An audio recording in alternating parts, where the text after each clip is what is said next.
జిల్లాకు చెందిన యువకుడు అమెరికాలో హత్యకు గురయ్యాడు. చికాగోలోని ఓ స్టోర్లో దుండగుడు జరిపిన కాల్పుల్లో ప్రాణాలు కోల్పోయాడు.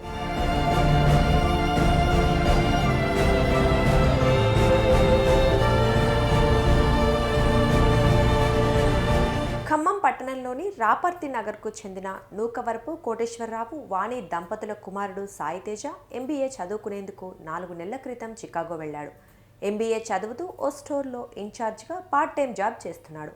అమెరికా కాలమానం ప్రకారం శుక్రవారం సాయంత్రం 6 గంటల సమయంలో కొంతమంది దుండగులు స్టోర్లోకి చొరబడ్డారు.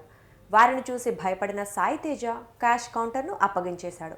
కౌంటర్లో డబ్బును దోచుకున్న దుండగులు బయటికి వెళ్లిపోతూ సాయితేజపై అతి దగ్గర నుంచి కాల్పులు జరిపారు. దీంతో సాయితేజ అక్కడికక్కడే మృతి చెందాడు. సాయితేజ సోదరి కూడా 2 ఏళ్లుగా అమెరికాలోనే ఉంటున్నారు. సాయితేజ మరణించిన విషయం ముందుగా ఆమెకు తెలిసింది. ఆ తర్వాత ఖమ్మంలోని తల్లిదండ్రులకు సమాచారం అందించారు.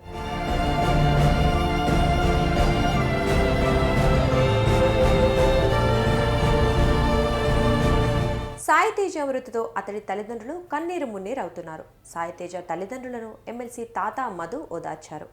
సాయితేజ మృతదేహాన్ని వీలైనంత త్వరగా ఖమ్మం తీసుకురావటానికి తన వంతు ప్రయత్నం చేస్తానని మాటిచ్చారు. అలాగే విదేశాల్లో చదువుతున్న, ఉద్యోగాలు చేస్తున్న ఖమ్మం వాసులకు సంబంధించిన బంధువులు, కుటుంబ సభ్యులు వెళ్లి సాయితేజ తల్లిదండ్రులకు సానుభూతి తెలియజేస్తున్నారు. అమెరికాలో ఉన్నత విద్యను అభ్యసిస్తున్న భారతీయ విద్యార్థులపై దాడులు అనేవి సర్వసాధారణమైపోయాయి. చాలామంది విద్యార్థులు ఆ యొక్క జాత్యాంకార దురహంకారానికి బలైపోతూ ఉన్నారు.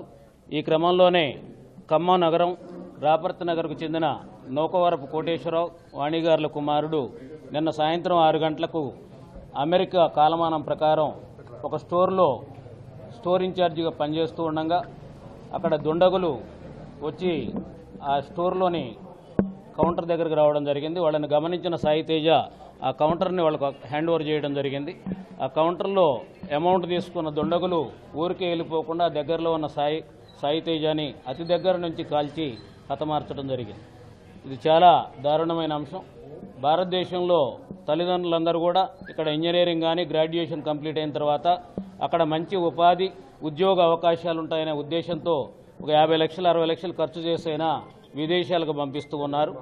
మన భారతదేశంలోని మెరిట్ విద్యార్థులందరూ కూడా అమెరికా కానీ, కెనడా కానీ, ఆస్ట్రేలియా కానీ ఇలాంటి కంట్రీస్కి వాళ్ళ యొక్క ఆర్థిక వ్యవస్థకు బలోపేతం అవుతున్నది భారతదేశ విద్యార్థులు.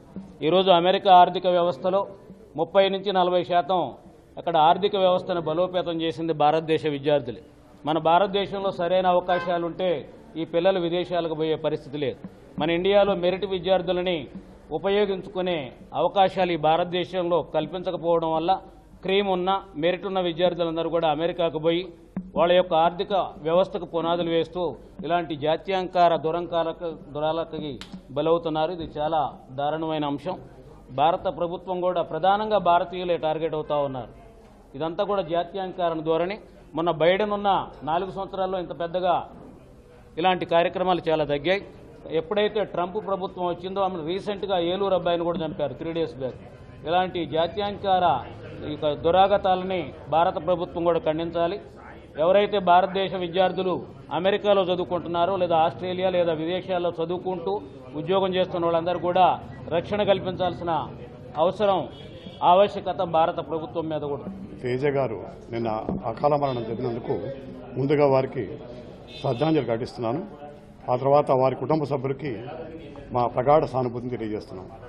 జిల్లాలో ఇటువంటి విషయాలు తెలుసుకోవడం కోసం 13 సంవత్సరాల క్రితం non resident Indians NRI parents అసోసియేషన్ని స్థాపించుకున్నాం. దీని మీద ఈ స్థాపించుకున్న ఉద్దేశం కూడా ఏంటంటే పిల్లలకి, అక్కడ చదువుకున్న పిల్లలకి జాగ్రత్తలు ఎలా వహించాలి, అక్కడ ఉద్యోగరీత్యా వెళ్ళినా, మామూలు విదేశాల్లో చదువుల కోసం వెళ్ళినప్పుడు ఇటువంటి పార్ట్ టైం జాబ్లు కానీ ఇటువంటి విషయాల్లో ఎక్కడైనా బాధలు ఉన్నప్పుడు కూడా వీటిని ఎలా నివారించుకోవాలనే ఉద్దేశంతో పాటు పేరెంట్స్ కూడా అవేర్నెస్ తెలియజేయడం కోసం చెప్పినది NRI పేరెంట్స్ అసోసియేషన్ పెట్టుకునే ముఖ్య ఉద్దేశం, దీని లక్ష్యం. దీనిలో భాగంగానే రేపు మేము ఇక్కడ చెరుకురువారి తోటలో కూడా NRI పేరెంట్స్ అసోసియేషన్ సందర్భంగా మేము మాట్లాడటానికి కూడా దీని మీద కూడా ఒక సమ్మేళనం కూడా ఏర్పరచుకునే జరిగింది. మా ఉద్దేశం ఏంటంటే పిల్లలకి అవేర్నెస్ లేకుండా ముందు ముఖ్యంగా అక్కడికి వెళ్ళినప్పుడు గబుక్కున జాగ్రత్తలు లేనప్పుడు కొన్ని ఇటువంటి విషయాల్లో అపాయాలు జరుగుతుంటాయి కాబట్టి వీటికి మేము ఏం చేయాలి, వీటిని ఎలా నివారించుకోవాలని ఈ ఉద్దేశమే మాకు ఉద్దేశం. దీని మీద రేపు ప్రముఖులంతా కూడా ఈ తానా సంబంధించిన గత బాధ్యులు కానీ వీరంతా కూడా వస్తున్నారు. దాని మీద మేము సాధ్యమైనంత వరకు మేము అక్కడ వాళ్ళకి తోడ్పాటు చేయడం కోసం ఉన్నప్పుడు మెడికల్గా కానీ లీగల్గా కానీ ఇటువంటి ఆస్పెక్ట్స్లో మేము చేసే సహాయం ఇక్కడ జిల్లాలో ఉమ్మడి జిల్లాలో మనకి మామూలుగా ఈ కమిటీని ఏర్పరచుకోవడానికి మేము దాని మీద మా సహాయ సహకారాలు అందిస్తామని చెప్పని నా హృదయపూర్వక దాని ప్రకారం కూడా వారికి కుటుంబ సభ్యులకి నా ప్రగాఢ వినమ్రపూర్వక శ్రద్ధాంజలి ఘటిస్తూ ఎన్ఆర్ఏ పేరెంట్స్ అసోసియేషన్ తరఫున శ్రద్ధాంజలి తెలియజేస్తాం.